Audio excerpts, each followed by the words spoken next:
2024-də çəkilmiş Substance filmi haqqında danışıram. Çünki çox müzakirə olunur, ya çox tənqid eləyirlər, ya da ki, şaheser adlandırırlar bu filmi. Və əslində deyirdim ki, kifayət qədər internetdə analizlər var, amma sonra dedim ki, benim başım kəlmi. Yəni mən də bir izləyici olaraq, təbii ki, professional şəkildə yox, və eynini çalışacağam ki, eyni analizlərin təkrarı olmasın. Çünki bu film mənə izləniləndə orada əlbəttə ki, 70-ci, 80-ci illərin filmlərinə göndərmələr var idi. Ondan əlavə mənə 3 dənə əsəri xatırlatdı.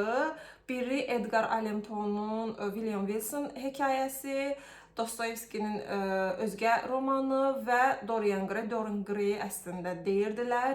Sadəcə olaraq bu 3 filmlə bənzərliklərini və fərqliliklərini nəyə görə mənə bu əsərlər xatırlatdı, bunu deyəcəm. Demək, bu film kifayət qədər narahat, elə bil ki, yəni filmi çəkilmə səbəbi bizləri gəlib narahat eləməsidir və içində başqa mənə əslində maraqlı gələn detalları hansı ki, araşdırırdım ki, nəyə görə qadın bədəninin metalaşmasından bəhs edən bu film eyni zamanda yəni özü ilə təzad yaradır. Eyni zamanda bir gənc qızın, yəni bədənini yaxın çəkimlərlə bizim gözümüzə soxur, izləyicinin gözünə soxur. Yəni hardasa porno deyəcəyimiz səviyyədə sinəsini və yaxud da ki, poposunu yaxın çəkimlərdə alır və həqiqətən ilk başda qəribə gəlirdi. Amma təbii ki, bu mənim anladığım şeyi rejissor da bilərək eləyibdir. Bilərək eləməsindəki səbəb maraqlı idi. Və filmə başlasaq, filmin rejissoru, daha doğrusu deyərdim ki, 50 yaşını keçmiş bir qadındır. Öz reportajlarında da deyir ki, mən oradakı hissləri, yəni bənzər hissləri hansısa özü təcrübə eləyib. Çünki 50 yaşından sonra artıq yeni bir şey yarada bilməyəcəyini, artıq lazımsız olduğunu bir qadın olaraq hiss eləyib. Və hansı ki, bundan əvvəl sadəcə bir filmi var, onu izləməmişəm. Və Demi Moore çəkilibdir başrolunda. Demi Moore aktrisa olaraq bir çox filmlərdə çəkilib, amma biz əsasən onu aktrisalıq bacarığına görə yox, əksinə bədəni ilə, gözəlliyi ilə tanımışıq və uzun bir müddətdə əslində filmlərdə görmürdük. Bilmirik, bunun səbəbi özümü çəkilmək istəmirdi, yoxsa təkliflərmi almırdı. Amma Demi Moore'un da maraqlı bir dənə müsahibəsi var idi. Hansı ki, o deyirdi ki, mən çox estetik eləmişəm, görünüşü ilə bağlı çox dəyişimlər eləyib, qayğılar çəkib, amma bu dəyişimliklər mənə özümü, yəni nəticə olaraq xoşbəxt hiss elətdirməyib. Yəni gözəlliyi nəyə görə istəyirik? Özümüzü daha yaxşı hiss eləmək üçün, amma düşünürəm ki, bir müddət sonra bu asıllıq yaradır. Hansı ki, filmin adı da Substance da maddə mənasına gəlir, amma cümlədə istifadə elədiyin yerə görə əslində mənası da dəyişir, öz və dəyər mənalarına da gəlir. Hansı ki, türklər bunun adını cəvhər deyə dəyişiblər, bilmirəm, yəni tamamilə qüsurlu tərcümə hesab eləyirəm. Əslində bilmirəm, belə cəvhər nə deməkdir, onu da bilmirəm. Amma filmin adı asılılıq mənasındadır.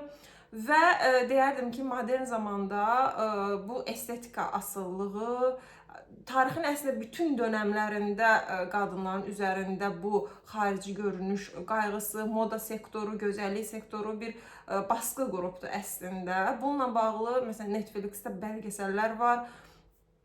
Modellərin, gənc qızların necə belə deyim, istifadə edib tullanılması ilə bağlı 14-15 yaşında o gənc qızları, modelləri alırlar, podiumlara çıxardırlar. O bədən istifadəsi hardasa 30-lu, 40-lı yaşlardan sonra sadəcə lazımsız bir əşya kimi artıq modeli eləyə bilmirsən və sən lazımsız, yəni bir yazı oxumuşdum, deyir ki, dünyanın ən böyük dramı gözəl bir qadının qocalmasıdır. Yəni bundan böyük faciə yoxdur.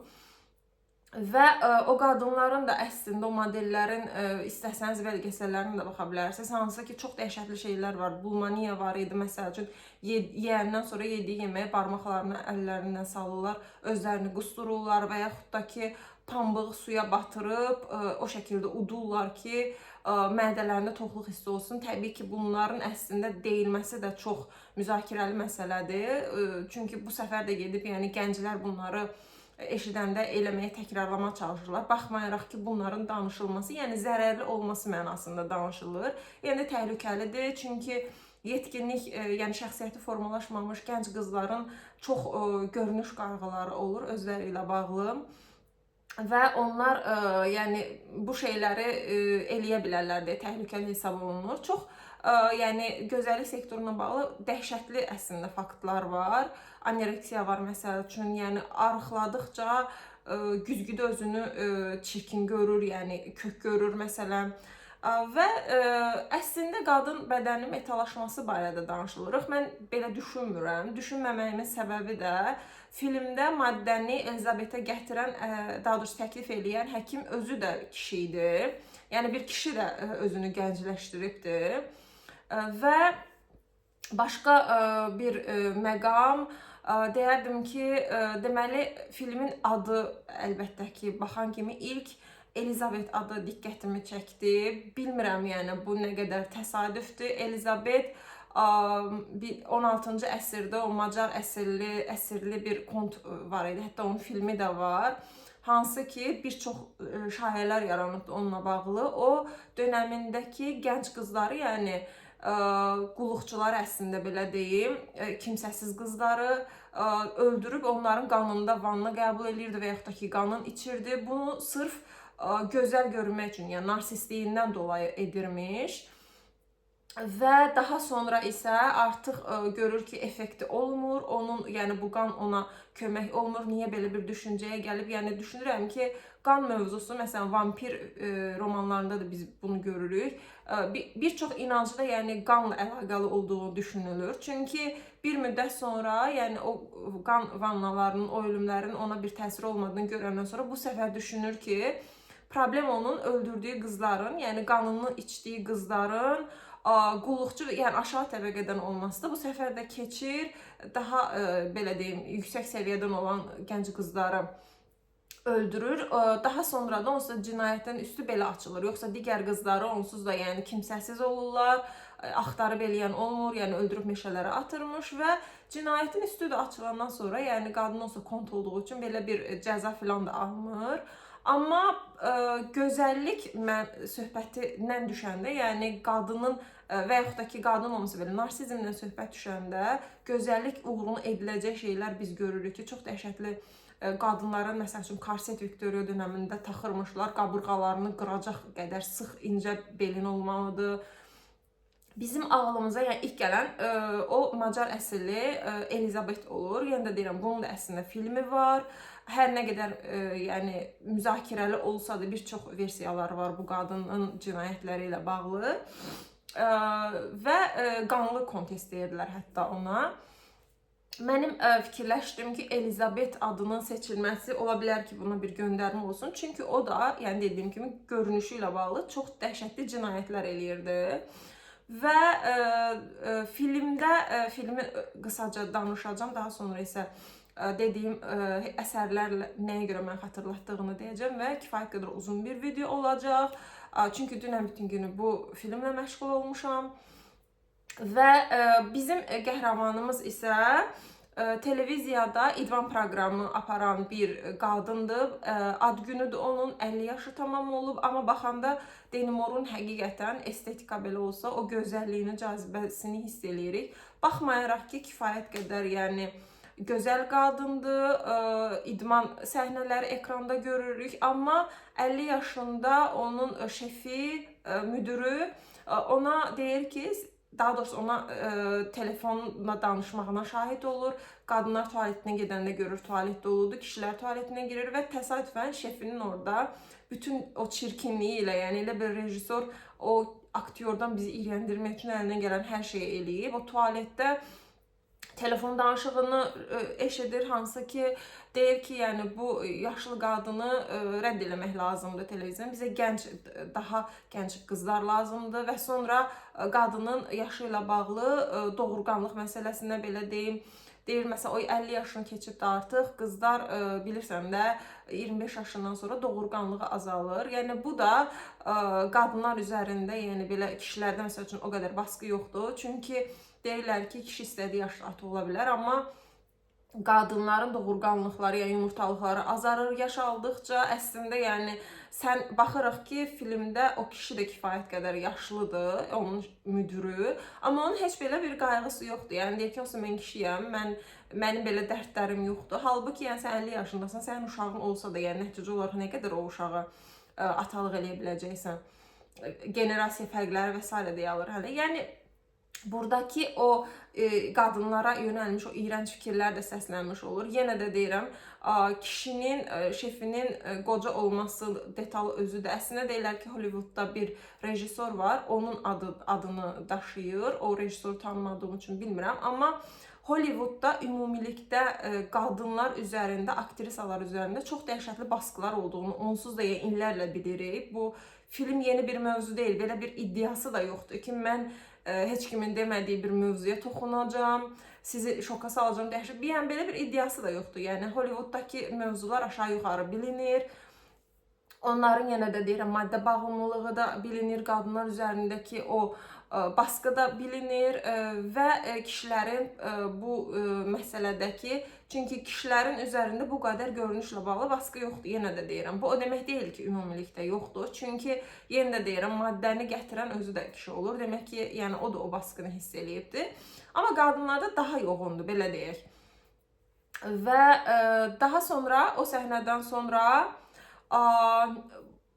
Elizabeth maşın qəzası keçirir, yəni öz plakatına baxanda. Sonra xəstəxanaya gedəndə anlayırıq ki, onun əslində heç bir şey olmayıbdı. Amma o səhnədə gənc bir oğlan, hansı ki Dorian Gray bir növ xatırladır bizə, ifrat dərəcədə yaraşıqlı oğlandı, normal olmayacaq qədər yaraşıqlı oğlandı.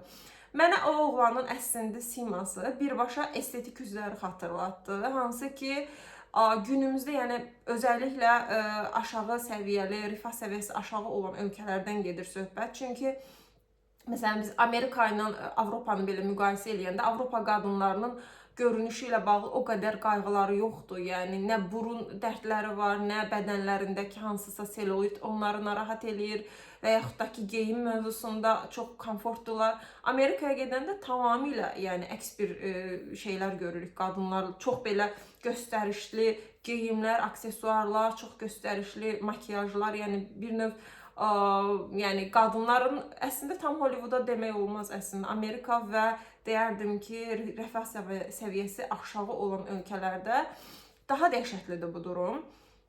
Və orada görürük ki, yəni dediyim kimi öz cəmiyyətimizdə belə o üzlərin eynisini demək olar ki, o oğlanı görəndə, dərman verən həkimi görəndə elə bildim ki, eyni sifətdir. Tamamilə simmetrik olan qaşlar və hansı ki, məsələn, epilyasiya və s. eləyirlər. Burada baby hair çıxanda belə narahat olurlar. O tükləri belə, nə bilim, düzəldirlər, onu belə hesablayırlar.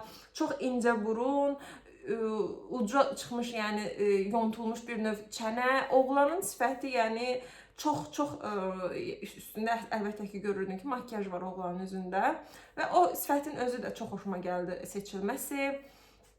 Və həmən oğlan deyir ki, sən yəni təcrübə apara bilər isən üstündə. Çünki bu bir təcrübədir. Pulla gedib o şeyi eləmirsən və diqqət çəkən bir məqam da xəstəxanadan çıxandan sonra hansı ki cibində o maddəni tapır. Deyir ki, sən özünün daha yaxşı versiyasına layiqsən. Əslində heç bir məlumat yoxdur. Yəni bu dərmanı atacaqsan, sadəcə olaraq bir kaset verirlər, televiziyada izləyir ki, bunu necə olur? Filmin başlanğıc səhnəsi də onsuz da yumurta səhnəsi ilə açılır. Bu arada Elizabeth'in əynindəki, daha sonra suyun da əynində eyni palto olur, sarı rəngdə olması orada yumurtanın rənginə bir göndərməkdir. Və biz əslində sorğuluyuruq ki, yəni bu qadın bu qədər ciddi bir prosesi araşdırmadan, yəni kifayət qədər məlumat yoxdur. Bu maddəni sənə kim verir, onu da bilmirik ki, məsələn, bir nəsə problem yarananda əlaqə əslində yaradırdı, amma əlaqə yaratdığı adamda belə çox qısıtlı məlumatlar verirdi və maddənin özü ilə də bağlı bir məlumatımız yoxdur. Ətraflı məlumatımız yoxdur. Amma buna baxmayaraq, yenə də gedir Elizabeth bu maddəni alır. Orada hansı ki belə yeraltı kimi yerə girir, o keçiddən girir, o dərmanı götürür. Bunların hamısı da əslində düşünürəm ki, təsadüfi seçilmiş səhnələr deyil. Çünki biz deyirik ki, məsəl üçün tutalım dolğunun özü və yaxud da ki, botoks təhlükəlidir və s. danışırlar. Mən düşünmürəm ki, əslində qadınlar bu dolğuların, estetikanın zərərli olmasının fərqində deyil.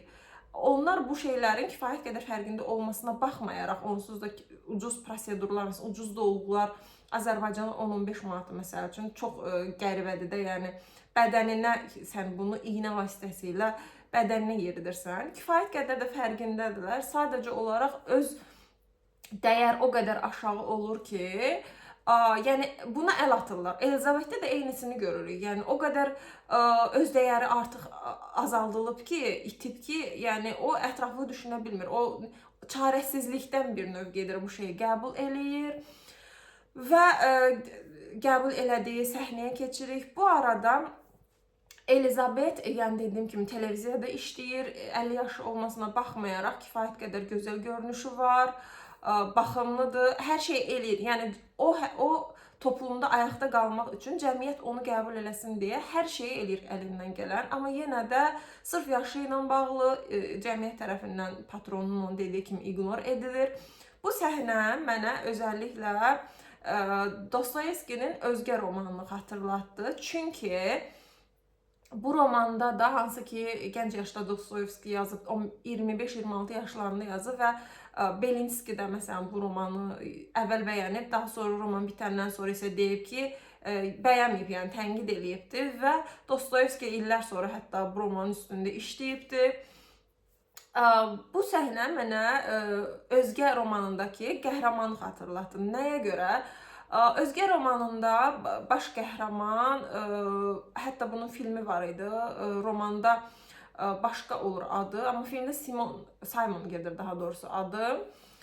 O film də hədsiz dərəcədə möhtəşəm filmdir, hansı ki reallıqla halüsinasiyanın bir-birinə qarışdığı bir film olduğu üçün kifayət qədər qəliz filmdə anlamaqda çətinlik çəkirik, çox ləng irəliləyir və bu romanda biz ilk başda anlaya bilmirik ki, bu adamın gördüyü şeylər realdır, yoxsa qeyri-realdır.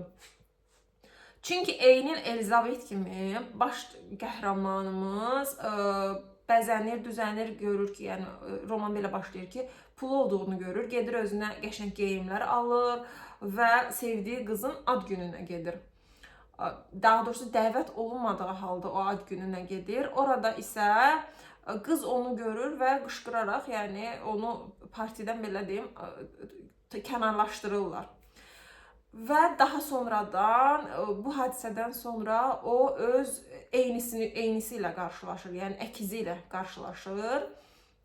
Uzun bir müddət romanı oxuyanda biz anlaya bilmirik ki, bu realdırmı, yoxsa deyilmi, çox qarışıq, çox qəliz bir əslində əsərdir. Və mənim bənzətdiyim məqam eyni ilə Elizabet də əlindən gələn hər şey eləyirdi. Fit qalmaq üçün yemək məsəl üçün yemirdi. Ona məsəl işdən çıxardığında patronu deyir ki, sən indi istədiyin qədər yemək yeyə bilərsən. Biz anlayırıq ki, o yemək yemir. Bu da yəni görünüş qayğısı olan qadınların ciddi problemidir. Yemək pozuntusu olur, yəni yemək yemir, idman eləyir davamlı olaraq.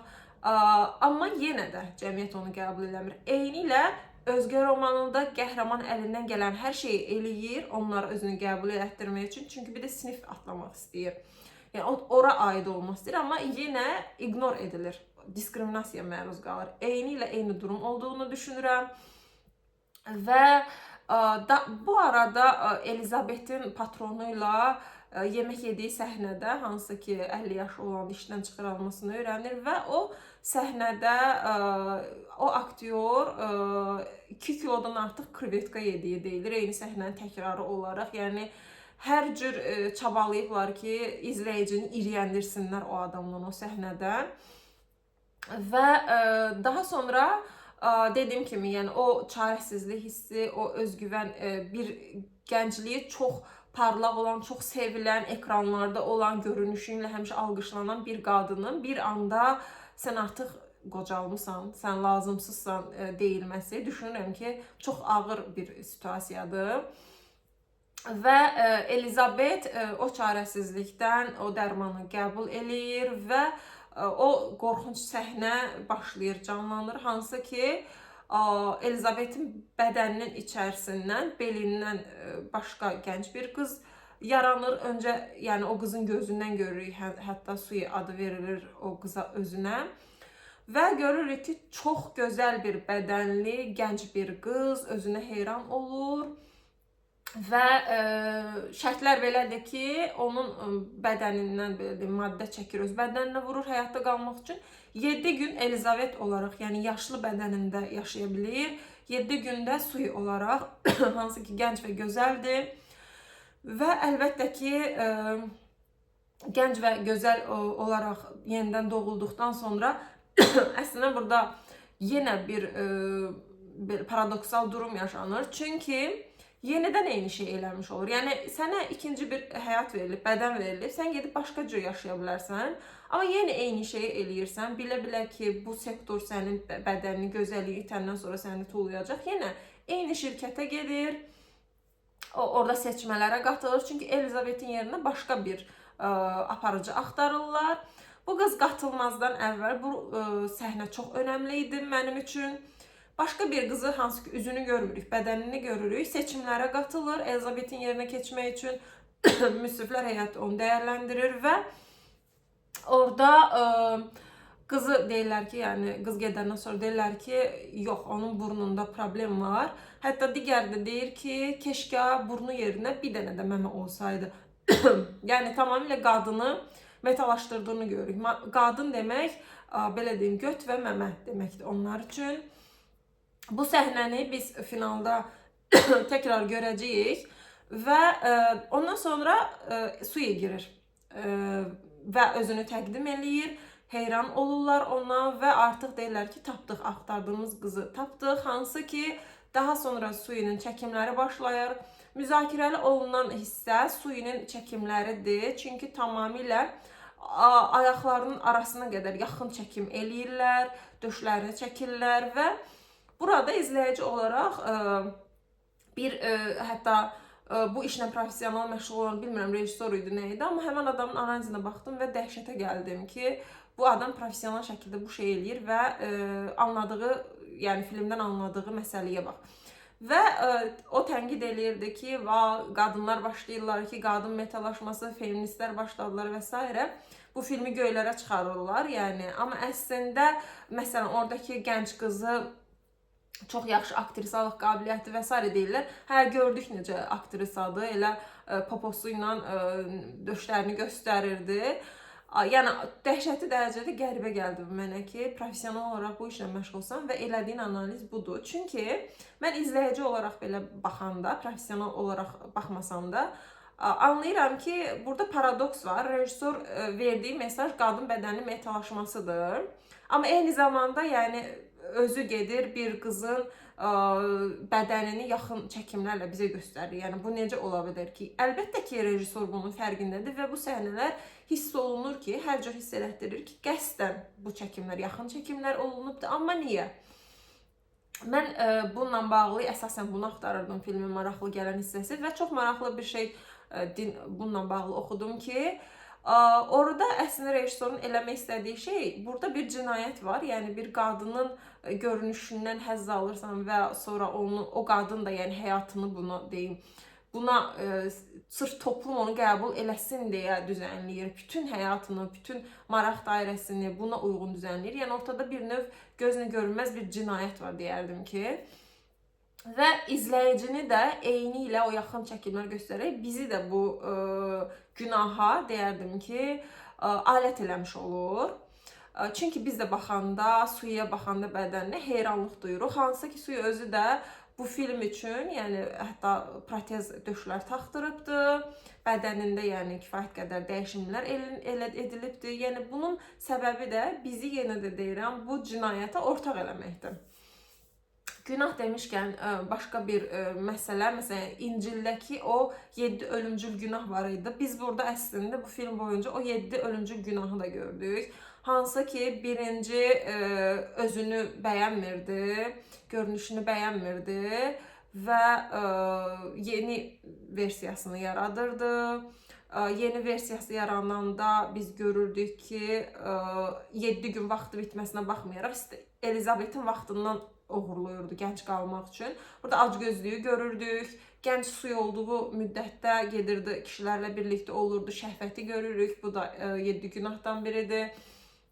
Daha sonra Elizabet olduğu günlərdə otağından çıxmırdı, evindən çıxmırdı, yemək yeyirdi. Bu tənbəllik, bu da hansı ki Brad Pitt'in oynadığı Seven filmində də bu 7 günah mövzusu çox işlənilir. O tənbəlliyi görürük, qısqanclığı, daha sonra təkəbbürü görürük. Suyu da təkəbbür də 7 günahdan birisidir, hansı ki artıq özünü çox böyük dəyərləndirir. Bu dəyərləndirməyin qarşısında da Elizabetin nifrət yaranır. Əslində yəni bir cümlə ilə bu filmi izah eləsək, Elizabet Suya nifrət eləyir. Çünki Suyu onda olmayan gözəlliyə və gəncliyə sahibdir. Yəni Suyu da Elizabetə nifrət eləyir. Çünki o bilir ki, yaşlananda, yəni onun bir növ gələcəyində bu qadına dönüşəcək. Yəni biri əslində yaşadığı üçün digərini nifrət edir, digəri də hələ yaşamadığı üçün.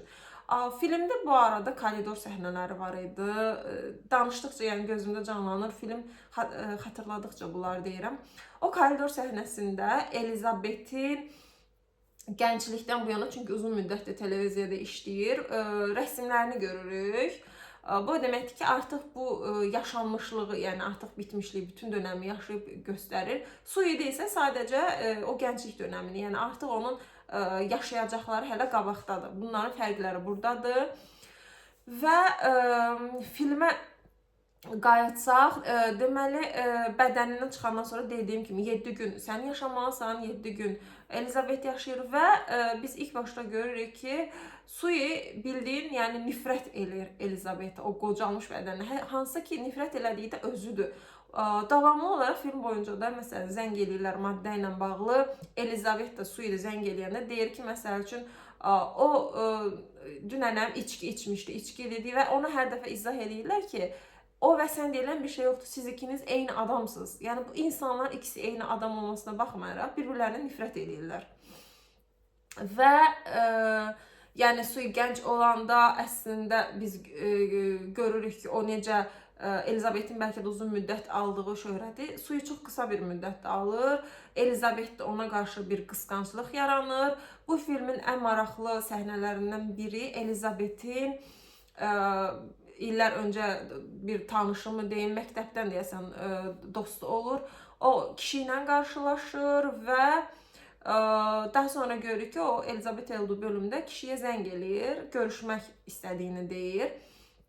Normal şərtlərdə biz anlayırıq ki, Elizabet o adamla görüşəcək tipdə qadın deyil. Çünki adamın yəni vizit kartı belə olmur. Bu detal çox maraqlı, bir kağız parçasını yazır, nömrəsini.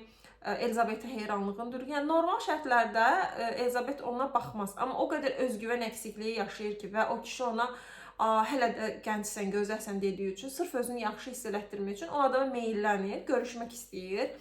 Amma yenə də bizi gərginlikdə saxlayır o səhnələr, saat göstərir, vaxt bitir, görüşmə vaxtı gəlir 8-ə, amma Elizabet evdən çıxa bilmir. Çünki bu səhnədə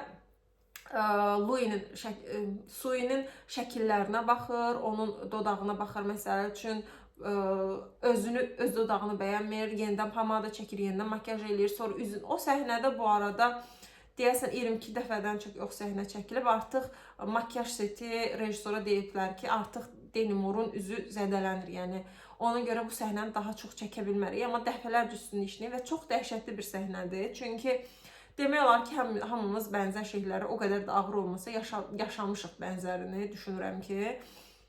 Məsələn, evdən çıxmaq istəyirsən, saçını adi, heç cür evdə olanda fikirlərsən ki, saçım nə qəşəngdir, heç cür düzəlişdirə bilmirsən, bu səni davamlı olaraq toplayıb yığırsan və Elizabet eyni situasiyanı yaşar. Birinci, məsəl üçün, döşlərinə baxır, Suyunun döşlərinə baxır və özünü bəyənməməyə başlayır. Burada məsələ odur ki, Elizabet özünü digərlərinin gözündən görür. Yəni müqayisə eləyir, özünü müqayisə edərək dəyərləndirir. və başlayır şərf taxır öncə döşlərini gizlətməyin. Hər şey eləyir. Qırmızı məsəl üçün basqın rənglər geyinir, makyajını eləyir, amma yenə də özünü bəyənmir və nəticə olaraq evdən çıxa bilmir. Yəni o qədər o dəyərsizliyin dibini yaşayır ki, Suyini görəndən sonra daha da şiddətlənir. Çünki dediyim kimi müqayisə elədiyi üçün Su ilə özünü çirkin görməyə başlayır təbii ki. Və Suyuya baxanda eyni zamanda bunların arasında bir-birlərinə nifrət yaranır. Eyni adamdır, şəxsiyyət pozuntusu bir növ. Eyni adamdılar, amma ikisi də bir-birinə dəhşət nifrət edir. Məsələn, Elizabeth olduğu dönəmlərdə götürür çoxlu yeməklər yeməyə başlayır. Artıq yemək pozuntusu, öz dəyərini itməsi, yemək yeyir ki, Suyuya kilo aldırsın, yəni onu çirkinləşdirsin acığı. Hansı ki, Suya olanda biz görürük o səhnədə kameralar görürlər ki, onun bədənində nəsə qəribəlik var. Daha sonra Suyu tualetə qaçır, qarnından toyuq çıxardır. Çox dəhşətli səhnələr idi o. Və dediyim kimi, yəni bir-birlərinə nifrət o həddə çatır ki, artıq bir-birlərini öldürmək səviyyəsinə gəlirlər. Bütün bu proseslər getdikcə də Elizabeth birinci barmağı çürüyür, sonra digər səhnədə ayağının çürüdüyünü görürük. Yəni estetika nə qədər eləsən, nə qədər bağımlı olsan, bir o qədər asılı olursan. Mən bunu ən primitivindən, yəni bizim cəmiyyətdə də müşahidə edə bilirsən ki, bir yerini düzəltdikcə, yəni davamı gəlir. Məsələn, mən öz təcrübəmdə belə çiskaya gedirdim, tutalım, əvvəl üzümü təmizlədirdim 6 aydan bir və hər dəfə gedəndə, hər dəfə kosmetoloq mənə inandırmağa çalışırdı ki, mən dodağımı dolğu eləməliyəm, onda daha seksi olacağım, burnumu qaldırmalıyım. Halbuki mən dodağımda və burnumda heç yəni məni narahat edən bir şey hiss eləmirəm. Və davamlı olaraq bu şeyləri sənə bunu da eləyək, bunu da eləyək. Təbii ki, onların da marketingidir. Və bunu elədikcə də asılığı, yəni sonradan realda da görəndə Versace'ın o simasını görürdük, Donatellanı görəndə biz görürük ki, bir növ həqiqətən real olaraq qadın gözümüzün önündə bədheybətə dönüşübdür. Və yəni sonu yoxdur. Maddə filmin adının olmasının səbəbi, yəni bu da eyni ilə narkotikdən fərqsizdir. Narkotik nədirsə, ata bilmirsən, zərərli olduğunu anlayırsan, amma ata bilmirsən, səni öldürür. Yəni bu estetikalarda eyni ilə, yəni anlayırsan, fərqindəsən, Elizabeth qurtulmaq istəyir. Hətta telefonda şikayət edəndə deyirlər ki, sənin şansın var, istəyirsən sonlandıra bilərik bu təcrübəni. Amma yəni yenə də davam edir, sonlandıra bilmir. Çox qarışıqdır, nifrət eləyir. Onların bir-birinə nifrət edilməsi bu arada ana-qız münasibətinə də bənzədilir. Belə deyim, Freud istər. Nəysə, psixoanalitik tərəfdən baxanda narsis ana və qız münasibətinə bənzədilir. Hansı ki, narsis ana-qız münasibətində narsis valideynlər biz bilirik ki, övladını ayrı bir fərd olaraq görmürlər. Onlar övladlarını öz davamları kimi dəyərləndirdikləri üçün, Azərbaycanda bu durum çox var. Öz davamlı olaraq dəyərləndirdiyi üçün onu həyatına məsələn müdaxilə eləyə bilir. Tutalım, deyim, belə yaşa, bu adamla evlən, bu ixtisası seç, bu paltarı geyin, yəni. Və narsis analarda bir müddət sonra qızına baxım şüuraltı nifrət olur. Çünki onu o dünyaya gətirib. Amma o yaşlandıqca, qızı dünyaya gətirmək üçün tutam kilo aldıqca və yaşlandıqca qız daha gözəlləşir, öz davamı olaraq görür. Yenə də deyirəm, narsis bir pozuntu var burada. Öz davamı olaraq gördüyü üçün və qısqanclıq yaşanır ki, mən bunu əslində ətrafında diqqətlə baxsam da ana-qız münasibətlərində görürük. Yəni ondan dünyaya gələn qız gözəlləşdikcə o qocalır. Elizabethlə Suyunun münasibətini bu tərəfdən də dəyərləndirirlər dediyim kimi. Və sonda filmdə bir çox 70-80-ci illərin filmlərinə göndərmələr var. Hətta Suyunun sonda görürük ki, onun belə parti verməlidir kanalda. O səhnələrdə artıq acgözlük elədiyi üçün, yəni Elizabethin vaxtını uğurladığı üçün dişi birinci qılır, dişlərini sökür, sonra dırnaqları sökülür. Yəni yavaş-yavaş, belə deyim, çürüyür, estetikanın o yavaş-yavaş çürütməsi situasiyası. Və artıq biz anlayırıq ki, Elizabeth gözümüzün qabağına bir bədheybətə dönüşür, çox iyrənc bir görüntü alır.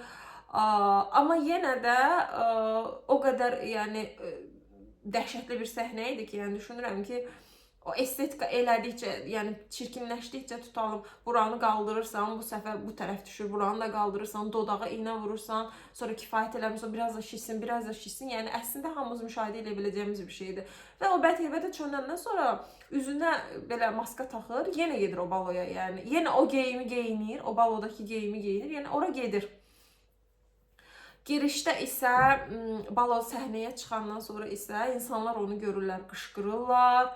Və burada əslində David Lynch'in Fil Adam bildiyimiz filmini, baxmayaraq ki, sürrealist rejissordur, yəni sürreal filmlər çəkir, amma bu əslində Fil Adam bildiyimiz kimi real yaşamış şəxsiyyətdir, tarix şəxsiyyətdir.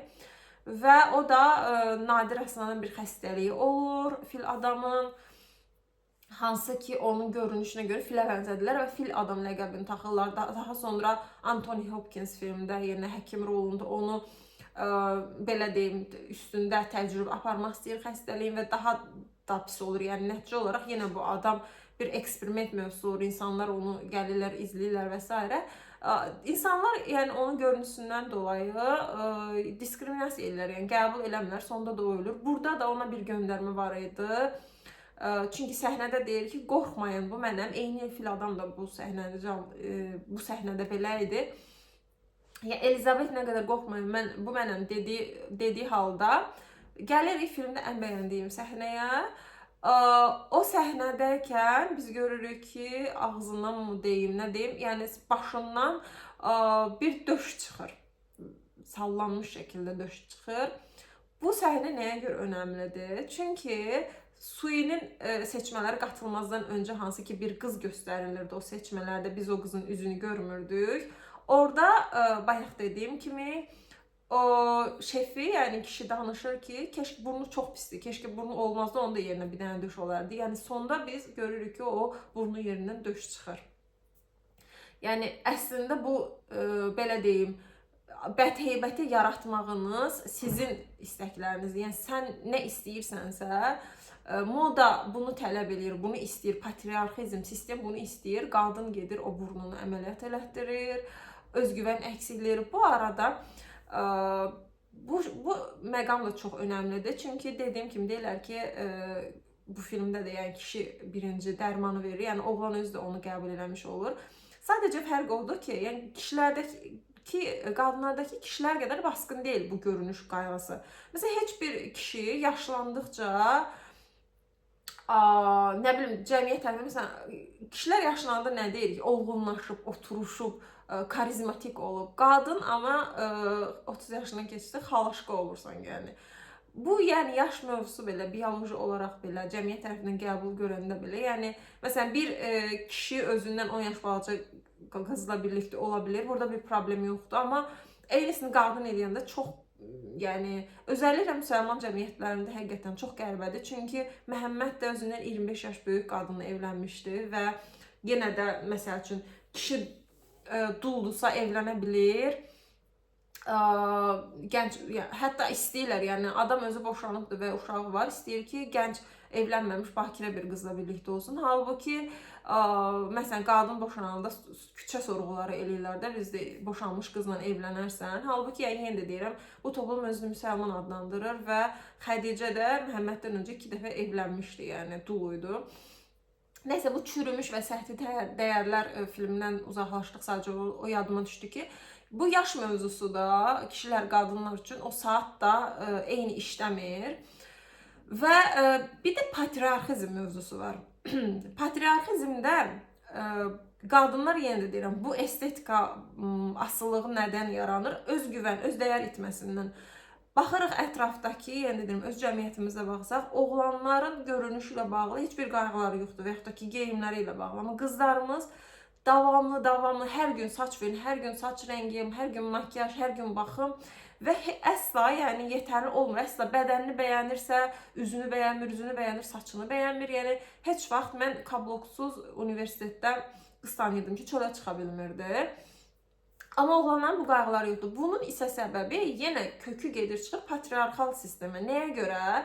Çünki uşaqlıqdan oğlan uşaqları daha dəyərli hesab olunur. Dəyərli oğlan uşaqlarını niyə önəmlidir. Çünki bizim nəslimizi davam elətdirir. Yəni oğlan uşağı ilə seksizm var hal-hazırda da. Qız uşağını bərabər dəyərləndirmirlər. Məsələn, oğlan uşağı sünnət eləndə bayram keçirilir. Qız uşağı menstruasiya olanda gizlət, ayıbdır və yaxud da ki, adi paket alacaqsan, qapalı kloka qoy, görünməsin. Yəni qadın olmaq utanılacaq bir şeymiş kimi, hətta məsələn, döşləri çıxanda qızları şey eləyirlər, analar belə bunu eləyir, bilməyərək ki, sinən çəkilir və başlayırlar belə durmağa, belə durmaqdan bel əslində skalyoz yaranır və yəni qadın olmaq utanılacaq bir şey kimi qızlarımız böyüyür. Oğlanlarımız isə yəni heç vid fasonu, nə bilim, beyni olmadığı halda ailənin ən dəyərlisidir. Nəyə görə? Çünki onun cükü var.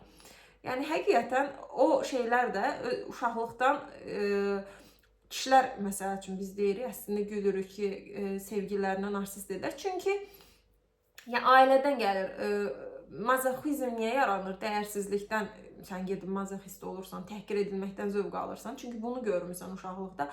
Narsist də yəni eyni ilə, ona görə narsistlər kişilərdən daha çox çıxır ki, bu da əslində sistem problemidir. Bu da əslində mentalitet, cəmiyyət problemidir. Oğlanlar çox dəyər gördükləri üçün çirkin olsalar da özlərini dəyərli hiss edirlər. Yəni mənim rəstlaşdığım, mənim deyəni hamımız belə bir şeylər müşahidə edə bilərik. Oğlan həm pulu yoxdur, həm yaraşığı yoxdur, həm evlidir, heç bir şey deyildi. Amma gedir gənc bir qıza, işi gücü olan kifayət qədər, həm gözəlliyi olan bir qıza podxod eləmək cəsarəti göstərir. Yəni onda bir problem yoxdur. Amma eyni gözəl qız, eyni əlində sənəti olan qız özgüvən problemi yaşayır. Hamısı gedir ailədən, sistemdən qayğılanan, kökləri ora gələn özdəyər problemidir. Və daha sonra yəni görürük ki, o bədheybət ən iyrənc səhnələrdən birisi qan fışqırır izləyicilərin üstündə. O dediyim yaxın çəkimlər ki var idi, Suyunu yaxın çəkimlərdə, kadrlarda biz görürdük. Bir növ biz ondan zövq aldığımız üçün, biz bu bədheybətin dönüşməsinə ortaq olduğumuz üçün o qan demək olar ki, bizim də üstümüzə sıçrayır. Orada çox iyrənc səhnələr var idi, çoxsuna baxa bilmirdik. Ən dəhşətli səhnələrdən biri bədheybəti çevrildikdən sonra Elizabeth, yəni təsəvvür başında 2-3 tük qalıb onu belə fenləyirdi. Yəni yenə nəsə eləməli, fen çəkir, nə bilim makyaj eləməyə, sırğa taxdığı səhnə, yəni bədheybət çox qorxunc bir forma alıb, amma sırğa taxır bir tərəfdən də qulağına. Və daha sonra isə öldüyü səhnə isə, yəni artıq partlayır küçədə, sifəti, Elizabet'in sifəti qalır. O sifət də gəlir, filmin əvvəlində gördüyümüz o ulduz var idi, Elizabet'in adı yazıldığı, çünki o bir ulduzlu stardı. Eyni orada partlayır sifəti, yəni yox oldu, getdi, bitdi, buydu. Və dediyim kimi, burada Dorian Gray əsərinə göndərmələr nəyə görədir, nəyə görə ağlıma gəldi? Çünki Dorian Gray də eynən görünüşü ilə bağlı problem yaranırdı. O öz portretini görəndə o qədər heyranlıq duymuş ki, deyirdi ki, keşkə mən o portret olardım, oradakı kimi həmişə gənc qalardım. Və onun belə fantastik roman olduğu üçün o diləyi reallaşır və o həmişə gənc qalır. O pis işlər gördükcə və kirləndikcə, qocaldıqca, yaş aldıqca onun yerinə portret çirkinləşir və qocalır. Və sonda eyni ilə Elizabeth'dəki kimi o Dorian Gray də özünü məhv edir. Portreti parçalayır, onun çirkinliyindən dəhşətə gəlir. Portreti parçalayır. Hansı ki bilir ki, yəni portretdəki özüdür. Portreti parçalayaraq da özünü öldürmüş olur. Özünü portret dağılandan sonra görürük ki, əvvəlki vəziyyətinə gəlir. Dorian Gray'in isə sifəti çirkin bir vəziyyət alır. Yəni burada da Elizabeth Suyu dalaşanda, hansı ki bütün səhnə boyu biz görürük ki, film boyunca Suyu olanda Elizabeth'in məsələn portretini görür. Onu görmək istəmir, ona nifrət eləyir. Eynən Elizabeth olanda da pəncərəsinin önündəki Suyunun plakatlarını görür. O da ona nifrət eləyir. Yəni nifrət elədiyi şey əslində özüdür. Və bilir ki, fərqindədir ki, onu öldürsə özünü öldürmüş olacaq. Yenə də sonda ölümcül o 7 günah dediyim, o günahların əslində hamısı, İncildəki günahların hamısı həyata keçirilir. Bu iki deyirəm, yəni eyni qadın arasında. Və bir dənə də sual yaranır ki, bir nəfər var, amma sonda iki bədən ikisi də canlanır. Çünki film boyunca biri olanda o birisi görürdük ki, yatılırdı, yəni özündə olmurdu. Burada qəribə səhnədir ki, ikisi yəni dirilibsə, bunların hansı Elizabetdir? Bu da sual yaradır və izləyici də artıq biz də qarışdırırıq ki, Sui və Elizabet deyirik. Yəni danışanda belə deyirik, hansı ki, yəni ikisi eyni adamdır. Və sorğu yaranır ki, hansıdır? Sui əslində belə deyim, 25 yaşdan sonra Elizabet yaşadığı şeylər, yəni onu təcrübə elədiyi şeylərdir. Yəni Sui ondan ibarətdir. O canlanandan sonra necə kanala getdi, yəni odur Sui. Elizabet isə öncəki təcrübələr olduğu üçün, yəni o formadadır. Çox qəliz əslində səhnədir burası. Və bilə-bilə Sui ki, onu öldürsə özü də öləcək, bilə-bilə onu öldürür. O ölüm məhv eləmək. Yəni bu da bir növ insanın bu estetika, özünü bəyənmə, dəyərsizləşdirmə problemlərini, özünü necə məhv elədiyini bəlkə də göstərir, bəlkə də deyəndə ki, göstərir. Çünki yenə də deyirəm, Donatella'ya məsələn baxanda Versace'da gözümüzün qabağında canlı en qədər belə qadınlar var. Məsələn, Hollywooddan çıxan qadınları da görürük ki, estetikaya nə vəziyyətlərə gəliblər. Və bunu tənqid eləyəndə məsələn bu şey eşidirəm ki, patriarxizmin kişiləri tənqid eləyir, tutalım. Amma Elizabet ikinci dəfə bir həyat veriləndə, yəni qadın olaraq gedib istədiyi başqa bir həyatı seçə bilərdi, amma yenə də getdi. Demək ki, onun özünün də problemidir. Əlbəttə ki, yəni Elizabetin də problemi var. Bunun da səbəbləri yenə dediyim kimi o uşaqlıqdan yaranan o Hollywood'un içərisindəki Amerikadakı o durumlar. Məsələn, bizdə də ən çox deyərdim ki, popo əməliyyatları edilir və popo əməliyyatı olmayan qadın yoxdur. Hansı ki, hamımız bilirik ki, onlar təbii, belə deyim, real bədən quruluşu deyil və əksəriyyətlə çirkin görünür. Amma yenə də eləyirlər qəribə şəkildə. Demək ki, bu həqiqətən narkotikdən fərqsiz bir şeydir. Və deməli, Özgə romanını dedim, nəyə görə bənzədir?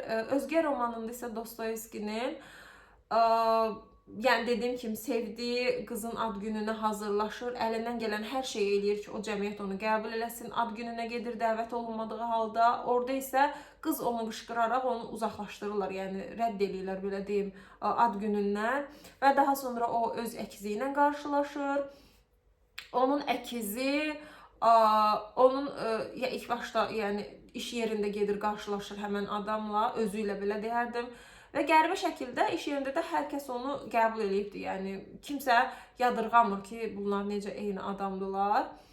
Və daha sonra anlayır ki, ona dostiyana davransa da əkizi onun arxasında pisliklər eləyir. Yəni əkizi əslində kimdir?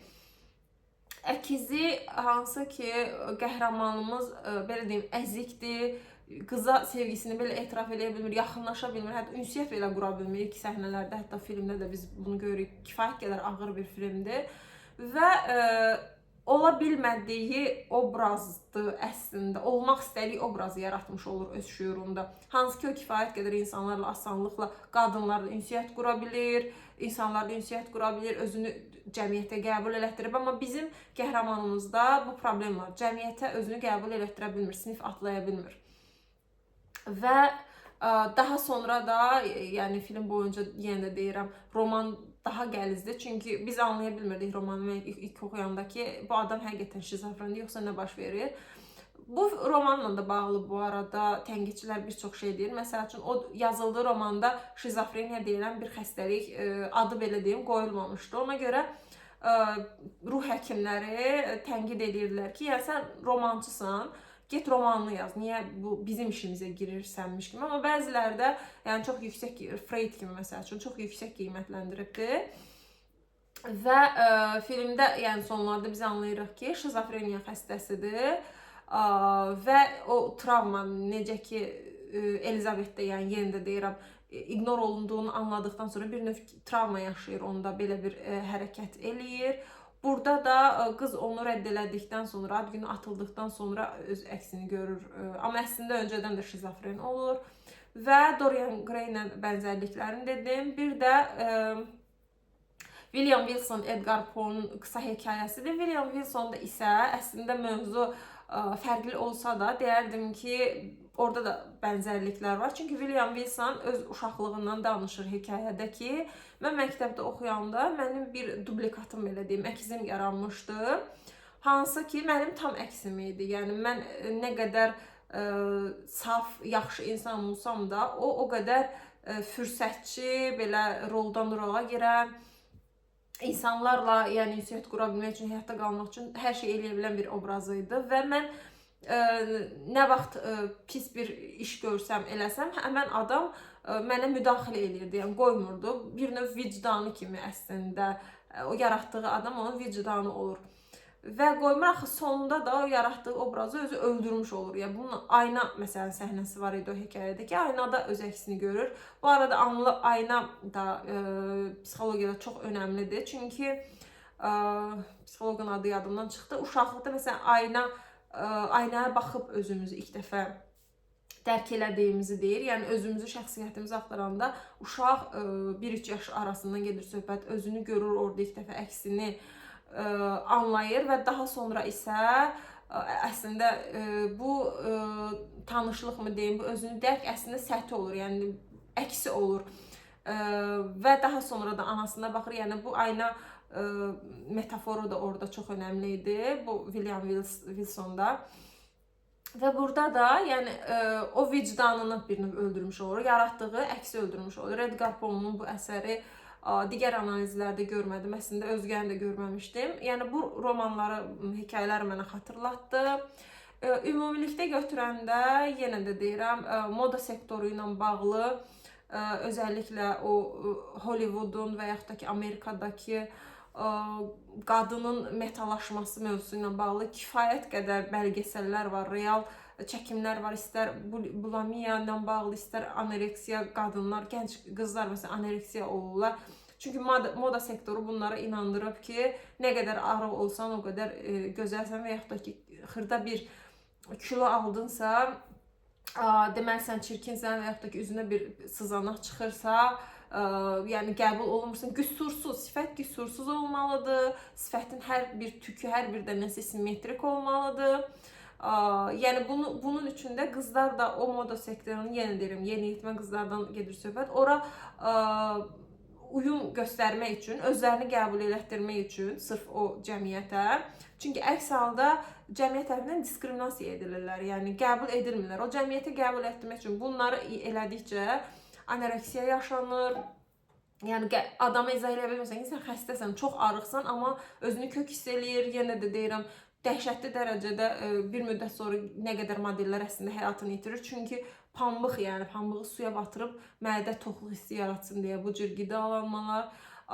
Yəni göründüyü kimi, səhnədə gördüyümüz kimi o gözəllik, o cazibədarlığın arxasında çox qorxunc şeylər dayanır.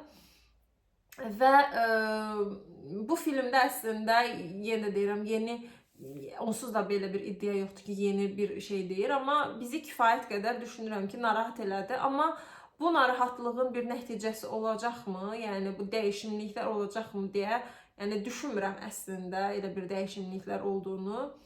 Bəlkə bilmirəm, bizdən sonraki generasiyalarda ola bilər.